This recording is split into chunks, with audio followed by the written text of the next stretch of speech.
Alright you guys, welcome back to the channel. Don't forget to like, comment, subscribe, hit the notification bell. This is a must watch as a young man says he was kidnapped by a woman and he was forced into sex work.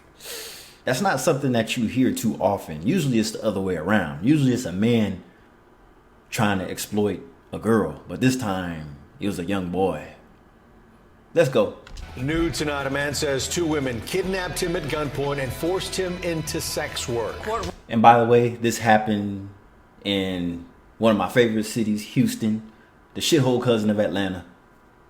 Two infamous shitholes for black people. Let's go. Records backing up the victim's story, and he's sharing it only on 13. ABC 13's Luke Jones is live at the Harris County Jail detailing those 6 days of terror, Luke. Yeah, and what a terror it was. So far, the only charges are aggravated kidnapping, but this man says in reality, he was really the victim of sex trafficking. Masterminded, he says, by a woman who called herself Cookie, operating out of a North Harris County motel. Cookie? Cookie. That's a performer name. And she's far from a performer based on her looks. Like, it was really ghetto. It was scary. A young man who still shudders when he thinks about all he endured. For almost a week, he says he was held captive in a room at the Regency Inn on Cypress Station near FM 1960. Forced, he says, to have sex for money. This is gonna hurt some feelings, but so damn what? If you don't like it, click off. That's all I gotta say. Now look how this young man is dressed. Knee-high shorts, pink sweater. He was probably dressed just like this at the time he was approached by Esmeralda. Crazy. So I noticed in this generation that the young guys dress more feminine than they do masculine. Like in the 90s, it was all about baggy sweats, baggy pants and everything. Nah, that's gone. Like these generation, the guys look like you know what now. Blurring his face to protect his privacy. It was a lot of crackheads, like a lot of them, like a lot of sketchy homeless people. A life, he says, he never imagined for himself. When the Harris County Sheriff's Office says he was sucked into October 18th.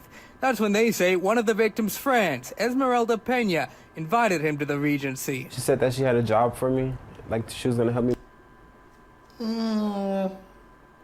I don't know what's going on in the middle of her hair. Look like she's up for hire though. I might bail her out. Make some money because I didn't have a job. Once here, he says he was introduced to this woman, Herbert.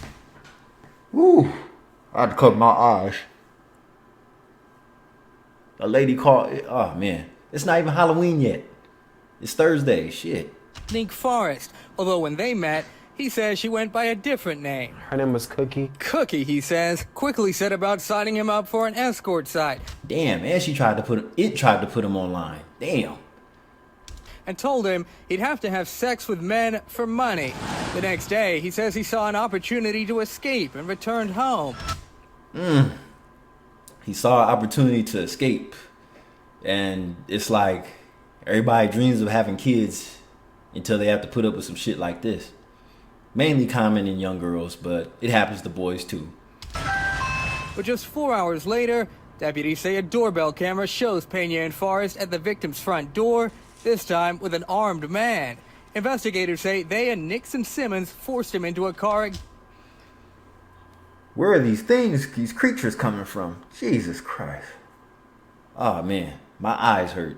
Gunpoint. Cookie started beating me and she was like, don't I ever leave again. Like if I ever leave, like she'll blow my brains out. For the next 6 days, he says he was beaten, plied with drugs, and deprived of food. At night, Damn, he's stuffed with drugs and he was starving. They tried to kill this boy. he says he was expected to solicit men in this Ross parking lot, although he says he only ever slept with one. I knew that if I made them money, they would keep making me work for them. The sad part is the men that participate in this exploitation shit, a lot of them are married and have their own families. So they're hiding a whole nother life from their wife and children. It's really sad. Like this is common with married men or just married people in general. Keep me around. So I just try not to sleep with anybody. Even so, he says the experience left him drained, and at one point, hoping Forrest would make good on an earlier threat. Like a couple of days in, I kind of wanted her to kill me. Like, Woo! That's strong words. You don't hear people talk like that much. He wanted her to kill him. That's how humiliated he was. Poor guy.